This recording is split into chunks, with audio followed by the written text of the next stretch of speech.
datang di channel Kosu. Kali ini channel ini akan menyajikan konten yang berbeda. Nah, para sahabat yang pernah melihat video-video saya sebelumnya bertanya, apakah bisa saya tinggal di Amerika? Ya tentu bisa. Gimana sih caranya? Nah, untuk menjawab pertanyaan-pertanyaan itu, saya rangkum dalam video ini. Jawaban apakah saya bisa tinggal dan bekerja di Amerika adalah bisa. Tapi saya cuma S1 loh. Bisa. Saya hanya tamatan SMA. Bisa. Saya tidak punya uang untuk investasi. Bisa. Pengalaman kerja saya cuma sedikit. Bisa. Bahasa Inggris saya terbatas. Bisa. Bahasa Inggris Jawa pun bisa loh. Bukan cuma itu. Kalau saya masih muda bagaimana? Bisa. Tapi umur saya sudah di atas 40, bahkan 50. Bisa, dan bisa. Tiap tahun pemerintah Amerika Serikat menerima 55.000 imigran. Pendaftarannya di bulan Oktober, jadi sebentar lagi ya. Syaratnya sih nggak jelimet seperti Inggris, Kanada, atau Australia. Di sana persyaratannya ketat loh. Pendidikan, pengalaman kerja, berapa banyak uang ada di bank, punya harta tak bergerak apa, itu jadi ukuran apakah Anda memenuhi syarat atau tidak. Di Amerika berbeda, hal seperti itu tidak diterapkan sama sekali. Terbuka bagi siapa saja, tapi dari negara-negara tertentu. Warga negara dari Meksiko, Filipina maupun Eropa Barat tidak diterima. Nah, kabar gembiranya Indonesia selalu diterima. Sebelum kita menuju ke hal yang lebih jauh dan terinci, saya mau tekankan dulu bahwa saya bukan agen atau maklar. Saya akan menjelaskan caranya, kemudian Anda urus sendiri. Urus ke pemerintah Amerika Serikat sendiri. Ada websitenya, dan secara online. Nanti saya akan beritahukan. Dan tidak ada biaya. Tidak ada biaya satupun sampai Anda diterima dan disetujui. Jadi beda dengan permohonan visa. Kalau permohonan visa Anda harus bayar, diterima atau tidak Anda harus keluar uang. Tapi ini berbeda sama sekali ya. Sekali lagi, tanpa melalui saya, tanpa biaya, dan urus langsung ke websitenya pemerintah Amerika secara online dan langsung. Jangan melalui agen apapun. Nah, kalau Anda Google, banyak sekali yang menawarkan dengan tambahan biaya.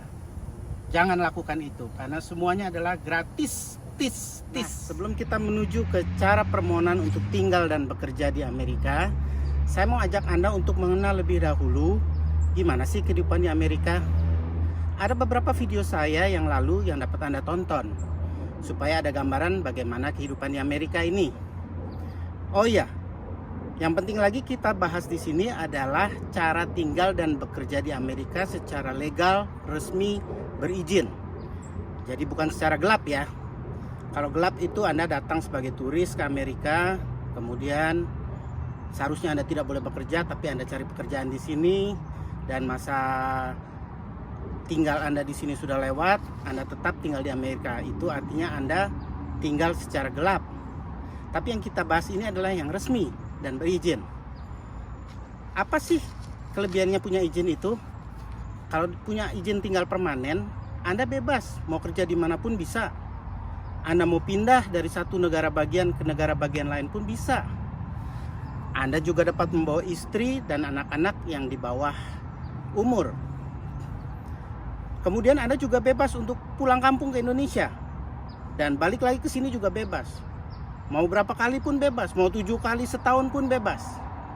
Dan kelak jika Anda memutuskan untuk menjadi warga negara Amerika, Anda bisa mensponsori orang tua Anda. Nah, setelah orang tua Anda kelak juga jadi warga negara Amerika Serikat, orang tua Anda dapat mensponsori kakak atau adik Anda. Pertama kita akan berbicara soal pendapatan tentunya. Saya ambil contoh angka-angka di California Selatan, tempat saya tinggal ini. Nah, jika Anda bekerja full time selama 40 jam seminggu, penghasilan terendah berdasarkan UMR adalah $15. Jadi kalau dikali 40 jam, $600. Sekitar 8.400.000 per minggu. Per minggu ya, bukan per bulan. hitungan kasar per bulannya dikali 4. Padahal itu adalah untuk 28 hari, bukan satu bulan kan 30 atau 31 hari. Tapi secara kasar kita kali 4 saja. Kalau mau tahu penghasilan mingguan ke penghasilan bulanan. Anda bisa bekerja 5 hari setiap harinya 8 jam. Atau 4 hari kerja dikali 10 jam. Itu tergantung tempat Anda bekerja. Jika Anda dibutuhkan untuk bekerja ekstra di tempat yang sama, maka perusahaan akan membayar Anda 1,5 sampai 2 kali upah per jam Anda. Jadi kalau 1,5 itu 22 dolar setengah. Kalau 2 kali 15 dolar kan 30 dolar per jam. Atau sekitar 315.000 sampai 420.000 per jam. Mungkin Anda berpikir begini, iya dapatnya sih dolar, tapi kan pengeluaran dolar juga, berarti pengeluarannya gede juga dong. Betul, tapi dengan bekerja penuh waktu, setelah dipotong biaya tempat tinggal, makan, transport, dan lain-lain, masih ada sisa untuk ditabung. Lain kali kita hitung-hitungan lagi ya, lebih detail ya. Apalagi kalau istri Anda juga bekerja baik paruh maupun penuh waktu. Dan apabila istri Anda memasak makanan sendiri tiap hari untuk keluarga, pengeluaran juga lebih kecil dibanding beli makanan di luar tentu saja. Bisa juga jadi tambahan penghasilan loh. Kalau misalnya istri Anda pintar masak dan dijual masakannya ke sesama orang Indonesia. Iya, hitungannya sih oke banget. Tapi lapangan pekerjaan ada atau tidak? Jangan khawatir. Saat ini Amerika kekurangan tenaga kerja. Banyak perusahaan yang membutuhkan tenaga kerja. Di mana-mana ada tanda dibutuhkan tenaga kerja. Bahkan restoran-restoran memberikan pengumuman. Mohon sabar ya, hari ini kami kekurangan tenaga kerja. Maka pelayanan kami agak lambat. Satu hal lagi, tenaga kerja asal Indonesia itu sangat disukai di sini. Karena umumnya orang Indonesia tuh rajin, kerja sungguh-sungguh. Waktu kerja ya kerja. Jarang yang waktu kerja ngilang, lalu ngelepus di luar. Orang kita juga jarang bolos. Waktu kerja mesti kerja ya harus kerja. Dan kalau waktu pada hari libur dipanggil kerja, biasanya orang kita datang. Duit masa ditolak? Nah, hitungan kita tadi berdasarkan UMR ya. Setelah beberapa lama di Amerika, Anda dapat meningkatkan kemampuan Anda dengan mengambil kursus. Misalnya profesi yang banyak dilakukan oleh orang Indonesia seperti menjadi pengemudi truk besar atau menjadi perawat. Penghasilan Anda dapat berlipat dari hitungan yang tadi. Sekolah anak-anak gimana? Jangan khawatir bos. Mulai dari praTK, TK, SD, SMP sampai SMA gratis.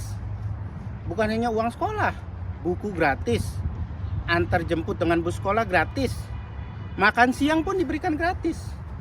Kalau anak Anda berminat pada musik misalnya, bisa mendapatkan pinjaman alat musik yang boleh dibawa pulang dari sekolah selama 1 tahun. Kelasnya pun untuk belajar musik jadi bagian dari kurikulum. Nah, nanti lain kali kita bicara soal kurikulumnya ya. Terus kuliah gimana? Kita bahas lebih terinci lain kali ya. Tapi murah dan bisa dapat bantuan. Atau bisa juga dapat pinjaman. Pokoknya di sini asal ada kemauan, anak Anda dapat kuliah. Mau S1, S2, S3 pun bisa.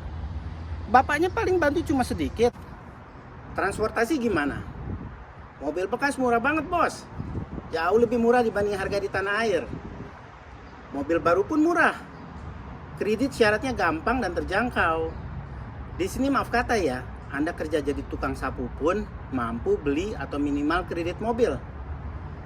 Di sini umum, satu keluarga punya beberapa mobil. Nah, anak saya waktu SMA kerja paruh waktu dan bisa punya mobil sendiri. Kredit di sini sangat mudah. Bunga tergantung catatan kredit Anda. Bila catatan kredit Anda bagus dan sedang promosi, Anda bisa kredit tanpa uang muka dan tanpa bunga. Nah, beda dengan di Indonesia, hanya pegawai negeri atau perusahaan swasta tertentu yang kelak akan mendapatkan pensiun. Di sini semua orang yang membayar pajak akan mendapatkan pensiun. Usia pensiun adalah 67 tahun. Tetapi kalau Anda mau mengajukan pensiun dini, bisa pada umur 62 atau 65 tahun. Hukum anti SARA di sini sangat ketat. perusahaan tidak boleh menolak lamaran calon pegawai berdasarkan usia, jenis kelamin, warna kulit, ataupun ras. Jadi misalnya Anda sudah berumur 60 tahun, tapi masih sehat, Anda masih bisa melamar pekerjaan. Dan perusahaan tidak boleh menolak lamaran Anda dengan alasan umur Anda sudah 60 tahun. Aduh, tapi bahasa Inggris saya belepotan. Ya, semua waktu baru datang juga sama, bos. Biar yang di tanah air sudah bahasa Inggrisnya cascis cus, kalau baru datang ke sini bule bingung kita ngomong apa. Serius. Contoh ya, kalau kita mau beli mobil merek Mercedes nih, pasti dijamin bule bingung. Bengong dia, kita ngomong apa. Misalnya Anda ngomong, I want to buy a Mercedes. Dia tanya balik, mau beli apa? Mercedes. Apaan tuh? Nggak ngerti-ngerti pokoknya. Karena orang sini nggak bilang Mercedes. Mercedes. Ya, Mercedes. Anda bilang Mercedes nggak ngerti bule. Nah, yang penting mau belajar. Lama-lama pasti bisa. Dan ada kok pekerjaan yang tidak terlalu mementingkan kemampuan berbahasa Inggris. Yang penting Anda sehat, Anda mau bekerja secara keras. Seperti pekerjaan di gudang misalnya. Anda bukan angkut-angkut barang atau angkut-angkut beras seperti di Priok, enggak, bukan begitu. Tapi misalnya Anda kerja di gudang atau di sini dinamakan warehouse ya. Seperti di toko online besar milik Amazon. Nah, tugas Anda misalnya orang pesan barang, Anda cari barang itu, Anda masukkan barang itu ke dalam box atau amplop, dan kemudian melalui ban berjalan ke tempat lain gitu. Nah, bagian lain mungkin Anda yang bertugas untuk mengisi dan mengatur barang-barang yang akan dikirim di truk atau di mobil van. Nah, dalam bekerja Anda juga bisa dibantu dengan alat-alat seperti forklift, alat elektrik untuk membawa palet, atau bisa juga dengan ban berjalan. Ibu-ibu pasti sudah colek-colek suaminya nih. Mas, kalau aku mau jualan makanan gimana? Tanyain dong. Bisa banget. Kalau sudah beberapa lama tinggal di Amerika, pasti kan mulai banyak kenalan sama orang Indonesia. Hubungi mereka melalui WA atau posting di FB atau di Instagram. Misalnya begini, Sabtu dan Minggu depan tersedia soto ayam, nasi bungkus, martabak manis, somai Bandung. Yang mau silahkan pesan, hubungi nomor telepon ini atau WA ini. Jadi nggak ada barang yang nggak laku, karena semua dibuat berdasarkan pesanan.